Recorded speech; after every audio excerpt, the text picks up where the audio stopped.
Hello students, good morning વિદ્યાર્થી મિત્રો. Previous લેક્ચરની અંદર લેન્સનું સૂત્ર ધાર્યું અને પેલા કોષ્ટકની વાત કરી, લેન્સની મોટાવણી પણ આપણે સમજ્યા. એમાં એક છેલ્લે વાક્ય બોલ્યો હતો જે મેં તમને કીધું હતું નેક્સ્ટ લેક્ચરનો ટોપિક રહેશે ને ટોપિક છે આજનો લેન્સનો પાવર. મેં વ્યાખ્યા ત્યારે તમને કીધી હતી, લેન્સ વડે પ્રકાશના કિરણોને કેન્દ્રિત અથવા વિકેન્દ્રિત કરવાની ક્ષમતાને લેન્સનો પાવર કહે છે. ચાલો એક્ઝેક્ટલી પાવરની વ્યાખ્યા આપણે આપી છે તો શું આપી શકાય? એક્ઝેક્ટલી પાવરની વ્યાખ્યા મારે આપવી છે તો હું તમને આકૃતિ પરથી સમજાવું, ધ્યાન આપો. ચાલો આ એક બહિર્ગોળ લેન્સ. ઓકે વિદ્યાર્થી મિત્રો, આની મુખ્ય અક્ષ પ્રકાશનું કિરણ આપાત પેરેક્સિયલ રેઝ, આનો ઓપ્ટિકલ સેન્ટર. ઓપ્ટિકલ સેન્ટર થી એકમ અંતર લઈ લો. આ એક એકમ, કેટલું?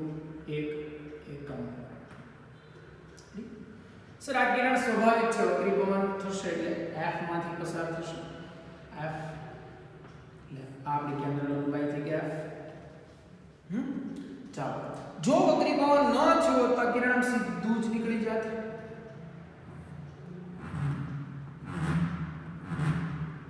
એટલે અહીંયા ખૂણો બન્યો. સાહેબ વક્રીભવન થયું એટલે જ કેન્દ્રિત થયું ને.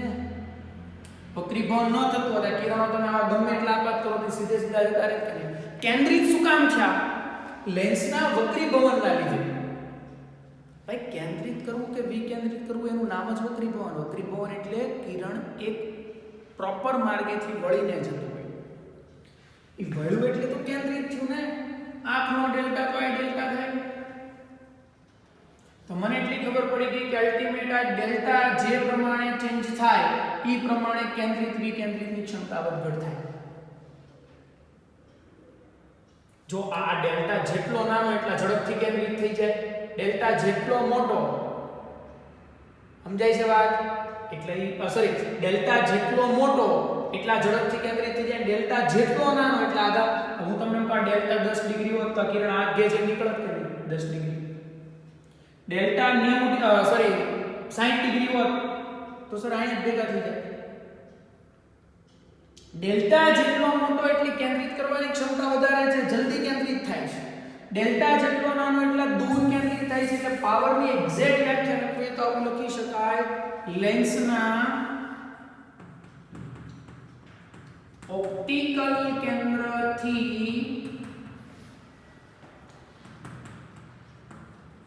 એકમ અંતરે પસાર થતા ઓપ્ટિકલ કેન્દ્ર એટલે O બિંદુ, ત્યાંથી એકમ અંતર એટલે એકમ, એક એકમ, 1 મીટર 1 સેન્ટીમીટર એ તમે જેમ આપી દો. એકમ અંતરે રહીને પસાર થતા પેરેક્સિયલ રેઝ. પેરેક્સિયલ એટલે મુખ્ય અક્ષને સમાંતર. પેરેક્સિયલ કિરણો જે કેન્દ્રિત થાય છે, સાંભળજો, એકમ અંતરે રહીને પસાર થતા પેરેક્સિયલ કિરણો કેન્દ્રિત કે વિકેન્દ્રિત થાય? કિરણો કેન્દ્રિત. જો અંતર્ગોળ લેન્સ હોય તો વિકેન્દ્રિત અથવા વિકેન્દ્રિત થાય ત્યારે બનતા ખૂણાના ટેન્જેન્ટ મૂલ્યને, ટેન્જેન્ટ એટલે tan, લેન્સનો પાવર કહે છે. ચેક કરી લઈએ આકૃતિ પરથી. ચાલો બોલો ટેન્જેન્ટ મૂલ્ય tan ડેલ્ટા સામેની બાજુ એટલે 1, પાસેની બાજુ એટલે f. બસ આ ટેન્જેન્ટ મૂલ્ય જો ખૂણા અત્યંત નાના હોય, ખૂણા અત્યંત નાના હોય ત્યારે તમને ખબર જ છે tan ડેલ્ટા ઇક્વિવેલન્ટ ડેલ્ટા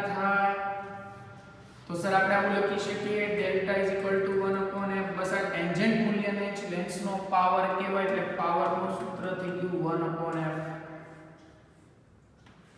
તો મને એટલી ખબર પડી કેન્દ્ર લંબાઈ જેટલી નાની એટલો પાવર વધારે, કેન્દ્ર લંબાઈ જેટલી મોટી એટલો પાવર ઓછો. એટલે કેન્દ્ર લંબાઈ નાની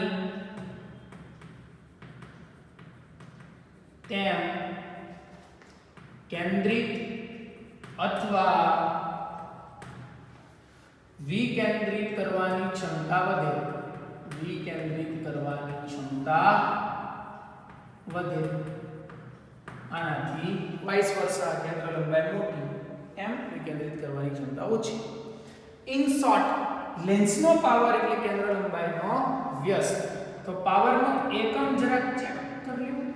એકડા 9/, કેન્દ્ર લંબાઈ. કેન્દ્ર લંબાઈનો એકમ મીટર, એટલે પાવરનો એકમ મીટર ઇન્વર્સ અથવા ડાયોપ્ટર કહેવાય. ડાયોપ્ટર એને d વડે દર્શાવાય. મીટર ઇન્વર્સ અથવા ડાયોપ્ટર. એટલે લેન્સના પાવરના એકમ તમને જનરલી ડાયોપ્ટર જોવા મળશે. તો હું તમને એક સિમ્પલ એક્ઝામ્પલ પૂછું કે સાહેબ આપણી આંખ છે, માનવ આંખને માની લો કે કોઈ ડોક્ટર પાસે તમે બતાવવા ગયા. ડોક્ટરે તમારી આંખનું ચેકઅપ કર્યું. હવે તમને એટલી ખબર પડી કે માનવ આંખના ડોક્ટર તમને અઢી ડાયોપ્ટરના લેન્સની જરૂર છે એવું કે. સાંભળજો. તમે આંખ ચેક કરાવી ડોક્ટર પાસે. ડોક્ટરે બધું ચેક કર્યું, નંબર જોયા અને ચેક કર્યું, પછી તમને એમ કીધું કે તમારે ભાઈ ચશ્મા પહેરવા પડે. ચશ્મા એટલે લેન્સ. તમને ડોક્ટરે એવું કીધું કે તમારે અઢી ડાયોપ્ટરના લેન્સની જરૂર છે. અઢી ડાયોપ્ટર. ઘણા કેસે પ્લસ ઉત્તમ લખ્યું. યાદ રાખજો, બહિર્ગોળ લેન્સનો પાવર ધન અને અંતર્ગોળ લેન્સનો પાવર ઋણ. ડોક્ટર પ્લસ લખે એટલે પેલા ચશ્મા બનાવવાળાને ખબર પડી કે આ બેને અંતર્ગોળ લેન્સની જરૂર છે. સોરી, બહિર્ગોળ. અને ડોક્ટર માઈનસ લખે તો પેલા ચશ્મા બનાવવાળાને ખબર પડી કે આને અંતર્ગોળ લેન્સની જરૂર છે. ચાલો, અઢી ડાયોપ્ટર એટલે પહેલી વસ્તુ તમને ખબર પડી ગઈ કે ભાઈ આપણે બહિર્ગોળ લેન્સની જરૂર છે. તો હવે એની કેન્દ્ર લંબાઈ સેટ કરીએ તો કેન્દ્ર લંબાઈ 1/p થશે. તો 1/2 થશે. 1/2 25/10 10 ઉપર 10/25 5 5 25 5 2 10 2/5 એટલે 0.4 મીટર. અને મને એટલી ખબર પડી ગઈ કે સાહેબ 40 સેમી કેન્દ્ર લંબાઈ ધરાવતા બહિર્ગોળ લેન્સની મને જરૂર છે.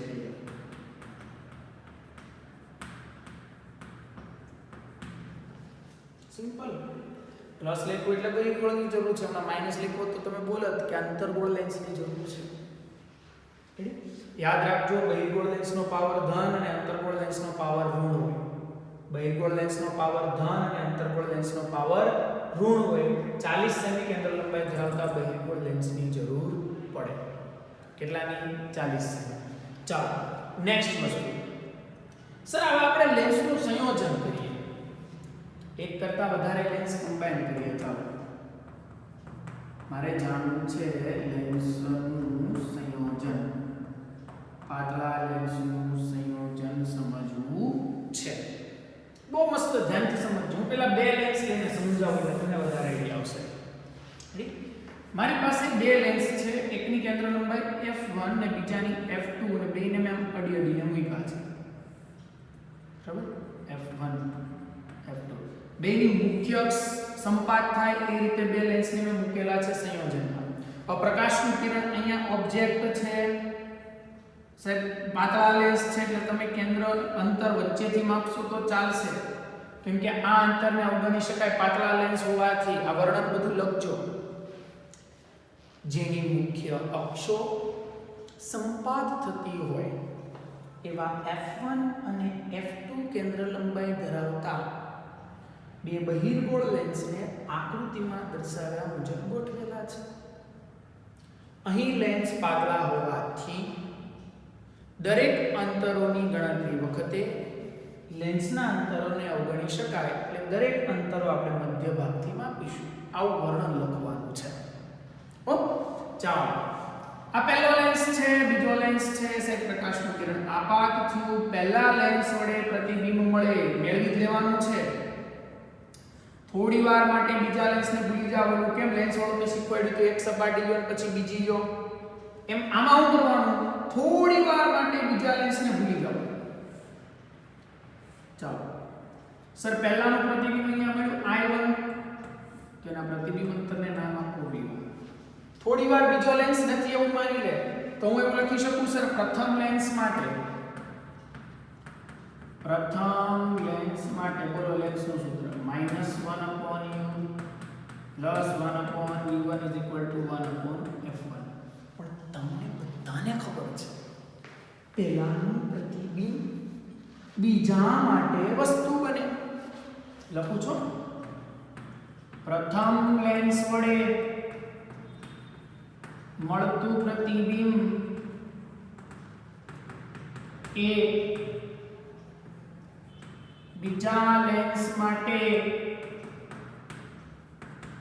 આભાસી વસ્તુ તરીકે વર્તે છે. તો બીજા લેન્સનું વસ્તુ અંતર થઈ ગયું v1.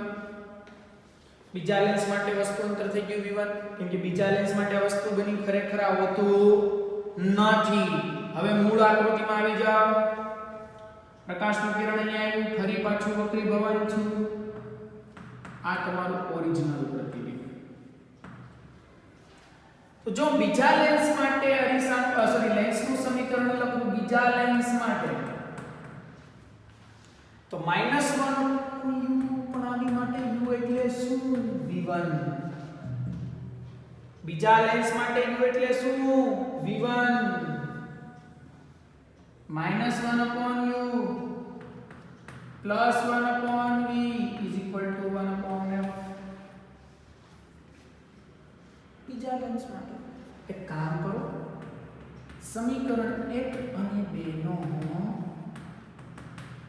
સરવાળો કરતા. ચાલો સરવાળો કરો. -1/u + 1/v1 દલ્યો ડાબા -1/u + 1/v -1/v1 + 1/v1 ગયા. બોલો તો પેલી બાજુ શું મળ્યું? 1/f1 + 1/f2. પણ આપણે લેન્સનું સમીકરણ ભણ્યા -1/u + 1/v = 1/f, જેને સમતુલ્ય કેન્દ્ર લંબાઈ કહેવાય. એટલે બે લેન્સનું સંયોજન કરો તો એની સમતુલ્ય કેન્દ્ર લંબાઈ તમને આ સૂત્રથી મળે. આવા બહુ બધા લેન્સો સાંભળજો, n લેન્સોનું સંયોજન લેવામાં આવે તો સમતુલ્ય કેન્દ્ર લંબાઈ બોલો 1/f1 + 1/f2 1/f3 n સુધી ચાલ્યા જાઓ. લઈ શકાય, ડોન્ટ વરી. 11 રેડી. ચાલો સમતુલ્ય પાવર ડિસાઈડ કરો. યસ સર, સમતુલ્ય પાવર. અલા ભાઈ આમાં કાઈ નવું નથી. બોલો 1/f = p. 1/f1 એટલે પહેલાનો પાવર, 1/f2 એટલે બીજાનો પાવર, ત્રીજાનો પાવર. સર સમતુલ્ય પાવર એટલે તો સાદો સરવાળો જ લેવાનો છે. સમજાય છે? સમતુલ્ય પાવર એટલે સાદો સરવાળો જ લેવાનો છે. આ સમતુલ્ય કેન્દ્ર લંબાઈ થઈ ગઈ, આ સમતુલ્ય પાવર થઈ ગયો. બે લેન્સ હોય તો p1 + p2 કરજો, પાંચ લેન્સ હોય p1 + p2 + p3 + p4 + p5 કરજો. મજા આવે એ રીતે લઈ જવાય. સમતુલ્ય મોટવણી. હા સરસ, સમતુલ્ય મોટવણી તારવી દો. ચાલો પ્રથમ લેન્સની મોટવણી બોલો. એને m1 નામ આપો. બોલો m1 શું લખાય? v/u. પણ હું લખીશ v1/u. ન પડી. પરિસર. પહેલા લેન્સનું પ્રતિબિંબ v1, વસ્તુ અંતર u. બીજા લેન્સ માટે બોલો મોટવણી m2, પ્રતિબિંબ અંતર v. બોલો બીજા લેન્સનું વસ્તુ અંતર શું હતું? v1. આયુ લખ્યું. તો હું સર એક કામ કરું, સમતુલ્ય મોટવણી એટલે v by u થાય. જો v1 વડે ગુણાકાર ને v1 વડે ભાગાકાર કરો, સાંભળજો ધ્યાનથી. તો v by v1 ગુણ્યા v1 by u. v1 by u એટલે m1, v by v1 એટલે m2. This is the m2 into m1 ગુણાકાર. જો n લેન્સોનું સંયોજન હોય, n લેન્સોનું સંયોજન હોય તો સમતુલ્ય મોટવણી યાદ રાખજો m1 ગુણ્યા m2 ગુણ્યા m3 up to mn. સમતુલ્ય કેન્દ્ર લંબાઈ, સમતુલ્ય પાવર, સમતુલ્ય મોટવણી. કેન્દ્ર લંબાઈમાં વ્યસ્તનો સરવાળો છે, પાવરમાં સાદો સરવાળો છે, મોટવણીમાં ગુણાકાર છે. રેડી દોસ્તો, ખબર પડી ગઈ? તો આ થઈ ગયો લેન્સનો પાવર અને આ થઈ ગયું લેન્સનું સંયોજન. આ થઈ ગયો લેન્સનો પાવર, આ થઈ ગયું લેન્સનું સંયોજન. બધાને સમજ પડી ગઈ દોસ્તો? હજી આની અંદર એક કન્ડિશન છે, ત્રીજી ઘટના છે. આપણે પરાવર્તનને વક્રીભવન પૂરું કર્યું. હજી એક ઘટના આપણા સિલેબસમાં છે ને છે વિભાજન. પણ અહીંયા આ વખતે કોરોનાને ધ્યાને રાખીને, વિદ્યાર્થીની સ્થિતિને ધ્યાને રાખીને દોસ્તો સિલેબસમાં થોડું કટ કર્યું છે. એટલે આપણે હવે એક જ ટોપિક બાકી રહ્યો ચેપ્ટરમાં, એ છે પ્રિઝમ દ્વારા થતું વક્રીભવન. કયો? પ્રિઝમ દ્વારા થતું વક્રીભવન. બસ એક ટોપિક. એ ટોપિકની અંદર 2-3 થિયરીઓ છે જે આપણે નેક્સ્ટ લેક્ચરમાં જોઈશું. અત્યારે વિડિયોને પોઝ કરો અને આ આખી થિયરી વ્યવસ્થિત રીતે તમારી બુકમાં ઉતારી દો. ચાલો વિડિયો પોઝ કરો અને લખો બધું.